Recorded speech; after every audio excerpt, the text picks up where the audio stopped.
that is knocking on the door of a Category 5 storm. We expect landfall in southwest Florida later today as a major hurricane, and will slowly move across the central Florida peninsula before exiting the northeast Florida coast, probably sometime on Thursday. Much of southern Florida is already experiencing impacts from the storm as it moves closer to landfall. There have been several tornado warnings issued during the overnight hours, and we expect to see that continue today. A storm of this magnitude will produce catastrophic flooding and life-threatening storm surge on the Gulf Coast of Florida, and the highest risk areas are ranging from Collier County up to Sarasota County. The current track has the storm making landfall in Charlotte County. If you are in any of those counties, it's no longer possible to safely evacuate. It's time to hunker down and prepare for this storm. This is a powerful storm that should be treated like you would treat if a tornado was approaching your home. If you're out on the roads, get to a safe place as soon as possible. There's more than 200 shelters open in just the southwest Florida region alone. We're already seeing bridge closures. The Skyway Bridge is closed now, going from Manatee to Pinellas counties. There's 40,000 power outages reported, but outside of southwest Florida, crews are responding to those power outages. Don't go outside in the eye of the storm. It's still dangerous. There's actually a calmness if the center of the hurricane is right over you. You think maybe the storm is past. That's not the case. It's still very dangerous. There's possibilities of tornadoes. It would also be very difficult to potentially get back into your home. So even if it seems calm, wait to make sure that the storm has actually passed. Once the storm is passed and it's safe to go outside, I urge you to be cautious. Avoid downed power lines. Avoid standing water. Stay clear of damaged trees. If you are using a generator for power, make sure that that is being operated outside your home. Do not operate that indoors. And then don't drive in flooded streets. People will look and think they can drive through it, and it doesn't work out well for them. As the storm has approached, we've already had enough winds to have local bridges closed. So the bridge on State Road 64, Manatee Avenue East, has now been closed. The bridge at SR 684 and Cortez Road has now been closed. And the John Ringling Causeway has been closed. And that is basically a function of when the winds reach a certain threshold. Obviously, you're going to see more bridge use suspended given the ferocity of this storm. This morning, Director Guthrie asked for additional airlift, hoist, and high water vehicles from the Department of Defense in coordination with FEMA. The Department of Transportation also has 1,200 personnel on standby to perform cut and toss operations. We're bringing in supplies by plane, boat, and by high water vehicle. All the airports in southwest Florida have leave-behind teams in place so that they will be able to get the runways in good shape once the storm has passed. We have 5,000 Florida Guardsmen activated, 2,000 from neighboring states. We have air assets, urban search and rescue teams stationed now in Miami that will be able to respond over to southwest Florida. Florida Fish and Wildlife, both vehicle assets, water assets, and air assets. And the U.S. Coast Guard is now staged 4 cutters. They also have shallow draft vessels ready to provide search and rescue assistance to the flooded areas. There are over 30,000 linemen staged and ready for power restoration efforts across the state of Florida, and that includes linemen across all of our major utilities, and a lot of these linemen are coming from out of state. So this is a major, major effort. Of course, the storm has to pass. There needs to be the ability for them to get in and access what they need to access, but that's going to be a priority, and Kevin and his team are going to be working hard on that. I want to thank the 26 states that have sent support to us during this time, including Tennessee, Virginia, Montana, Louisiana, New York, Colorado, Indiana, New Jersey, and Georgia. We very much appreciate the assistance, and as this storm hits, we've got massive amounts of assets that are staged, but we're already discussing about ways where we can get more value-added support. So most of you have said call, and we may be doing just that as the recovery efforts go forward. So this is a major, major storm. It's something that we knew was going to be significant. The strengthening of this over the last night, has been really, really significant. It's potentially that it could make landfall as a Category 5, but clearly this is a very powerful major hurricane that's going to have major impacts, both on impact in Southwest Florida, but then as it continues to work through the state, it is going to have major, major impacts in terms of wind, in terms of rain, in terms of flooding. So this is going to be a nasty, nasty day, 2 days. Probably we think now it will be exiting the peninsula sometime on Thursday. Yesterday, based on how fast it was moving, thought maybe it would be till the wee hours of Friday morning. So this is going to be a rough stretch. We're here to respond to the areas that are affected once the storm is passed. Local emergency responders are standing by, ready to go. I think most people heeded the warnings of doing the evacuations in those very sensitive locations, but not everyone may have done that. And so we understand that a storm of this magnitude, there's going to be a need, to begin those rescue efforts apace. Kevin Guthrie is here for an update from Florida DEM.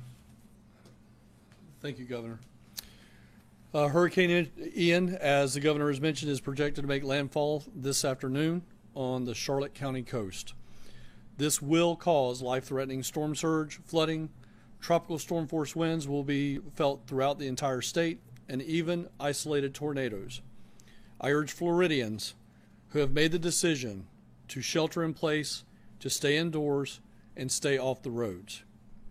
You do not want to be outdoors or on the roads as a storm of this size is making landfall in your area. It is extremely dangerous. If you have battery-operated or hand-crank weather radios, you should be checking them now, changing the batteries, making sure that they work. Power outages will occur. If you get a weather alert for a tornado, and as the governor has already mentioned, if you're in the Southwest Florida area, you should make the same preparations as if it is a tornado going over your house. Get to an interior room, free of windows.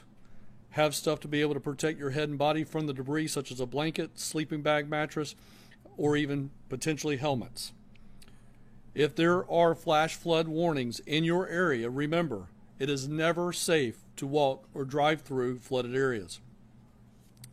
We continue to coordinate with all of our electrical partners. As the governor's mentioned, there are over 30,000 linemen staged throughout the city, from north central Florida all the way down to Miami. As areas in South Florida and the Keys begin to experience power outages, remember to contact your service provider, not 911, for power restoration. You can also keep your refrigerators shut. Open them as little as possible to help preserve your perishable items. If you're using a generator, as we've been saying now for days, remember to keep it elevated, on a hard surface, away from doors and windows, outside of garages. This will help you stay safe. If residents have any questions about resources for Hurricane Ian, I urge them to reach out to their local emergency management or public safety office. This storm is here. It is imminent. I can tell you it is a Cat 4 hurricane, nearly a Cat 5. I know all of the emergency management directors in Southwest Florida very well. Combined, they have over 200 years of experience. They're preparing and they're expecting a Cat 5. So please stay indoors, stay away from windows, get to an interior location of your house. If anyone has any questions and they still have phone service, if you need to contact the state to ask for assistance, we have a cell assistance information line. That number is 1-800-342-3557. That is 1-800-342-3557. As always, please follow us on our social media at Facebook and our Twitter page at FLCERT. Thank you, Governor, for your leadership. Jimmy? Thank you, Governor. Florida's urban search and rescue teams are staged in Miami and also in Central Florida. We have over 600 resources to bear. We have FEMA teams that have come in from out of state. We have Virginia 1 and 2 that just literally came back from Puerto Rico in Miami, also there to assist. Out of the 8 teams in Florida, 5 are activated. They will have search and rescue dogs. They will have swiftwater boats. They will go from door to door with engineers and trauma surgeons as soon as it is safe for them to make access to those neighborhoods. They will go from door to door to administer life-saving support through their missions. When it comes to hurricane response, I will put the state of Florida up against any of the 50 states. We have the best professionals, and Governor, this is the largest response I've ever seen in the state. It's amazing work that you and your team have done. They've been training for their entire lives for this mission. Please stay safe, and as the governor said, hunker down. Now's not the time to hit the roads. Okay, so we will be, of course, monitoring the impacts as soon as the storm moves its way through any given part of the state. The priority is going to be to get personnel in there to be able to launch rescue efforts, and then obviously pave the way so that we can bring in more supplies to the airports, clearing roads so that our linemen can get in there and restore power. So all of that is standing by. But this is going to be a major storm. You've been following the tracks and seeing, obviously we knew for quite some time that it would be a major hurricane. Some of those tracks a couple days ago showed maybe it would weaken as it reached landfall further north. This one has just strengthened, and it is the real deal. So it's going to do a lot of damage. So people should be prepared for that. As Kevin said, there's going to be widespread power outages, and those power outages are going to occur not just in Southwest Florida, but in other portions of the state. Of course, it's a priority to give those linemen the ability to get in there and restore that. But people should just be prepared. There's going to be damage to infrastructure with a storm of this nature, and power and communications and all those things can be affected. Do what you need to do to stay safe. If you are where that storm is approaching, you're already in hazardous conditions. It's going to get a lot worse very quickly. So please hunker down, treat it like a tornado, and make sure that that your friends and family know where you are. We're going to have folks that are going to be there very quickly once it's safe. But this is the real deal. So happy to take some questions.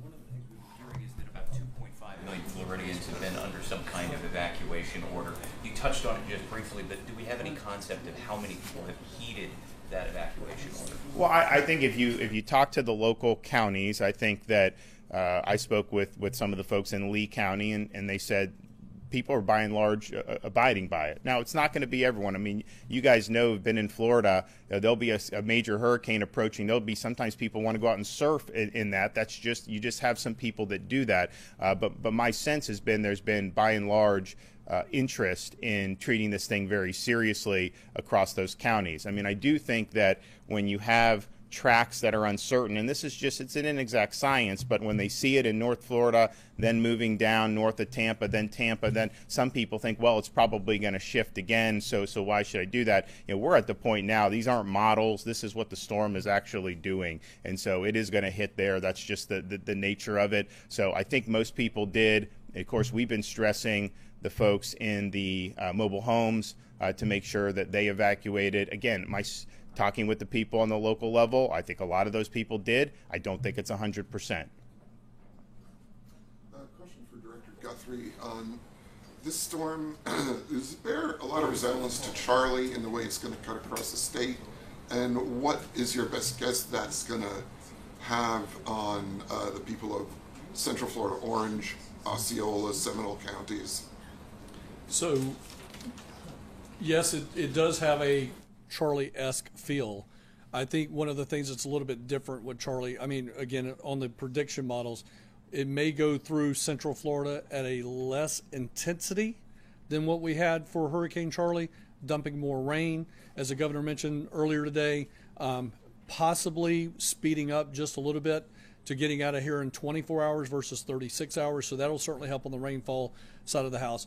But again, it does have a Charley-esque feel, but it should not be nearly as catastrophic on the winds like we saw with Hurricane Charley all the way into Central Florida. We do expect rapid weakening, but again, there will be tropical storm force winds strong tropical storm force winds felt all the way through the central part and up into northeast Florida as a part of this storm. Yeah, we saw a lot of trees get plowed down during Charlie, obviously. So thank you. And I think one thing for Central Florida is because we've had a lot of saturation, those trees are vulnerable. So you're going to see trees are going to come down even with tropical storm force winds. It does not need to be hurricane force. So you are absolutely going to see that.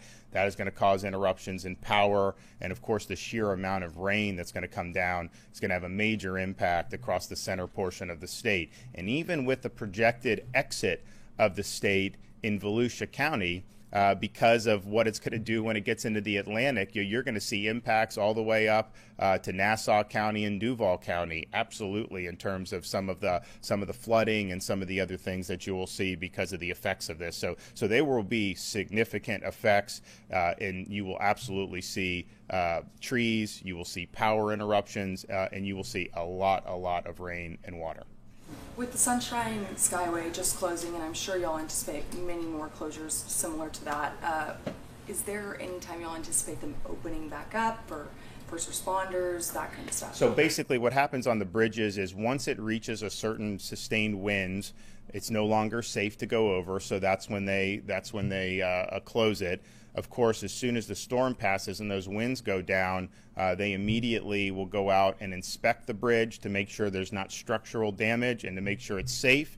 And then the minute it's safe, of course, for first responders, but also we want to get people back into their homes. And so if you're people evacuated out of Pinellas County, there's a lot of bridges that you need to take to get back to that peninsula. We want people to be able to do that. And the further it's away from the really strong winds, the less likely I think you will see major structural damage in bridges. If you look in Charlotte, Lee counties, I mean, you're going to end up in situations where you have a massive storm that's impacting those bridges. And it doesn't mean that they're not, a lot of these are built very well, but there's a lot that can happen. One of the things that Kevin and his team have done with the Florida Department of Transportation is instruct the securing of these barges that are in the water. When we had Hurricane Sally, you had a barge that was loose, ran into the bridge, and it knocked the bridge out. So that is something that is avoidable, and so that's been something, that message has been sent down,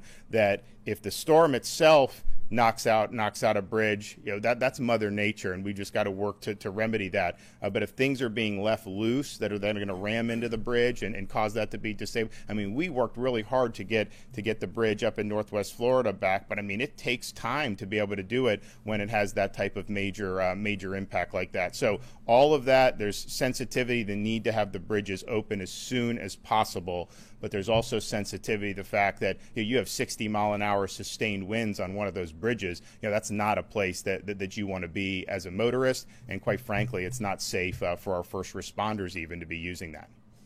Given that there is a lot of rain and flooding and substantial storm surge associated with this storm, does it make it different than storms we've had in the past? Because I believe, Director Guthrie, last night you said there's going to be a great humanitarian lift that's going to be needed after this, especially considering some people may not have flood insurance, and that may be the biggest issue for a lot of them. So are there special preparations that you guys are taking for this storm that you maybe haven't taken in the past? Well, I would say, and I think Kevin would agree, in terms of the resources that have been staged, we prepared for Dorian. That came very close. That was a Category 5. That was massive. That was a massive mobilization that we did. We were ready if that would have hit Florida. This has been bigger in terms of the mobilization. I mean, the assets that we have are unprecedented in the state's history.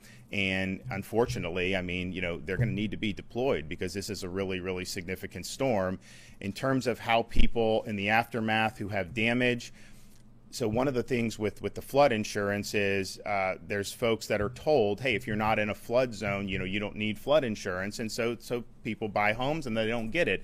But the fact is that there are places outside of, quote, flood zones where you absolutely, in an event like this, could be impacted. So FEMA does have programs that can offer support, but the FEMA's support is not going to be equal to what you would have gotten in a flood insurance policy. And so that's going to be something that we're going to have to look very seriously at in terms of what the impacts are of that. There's a lot of folks that have a homeowner's policy.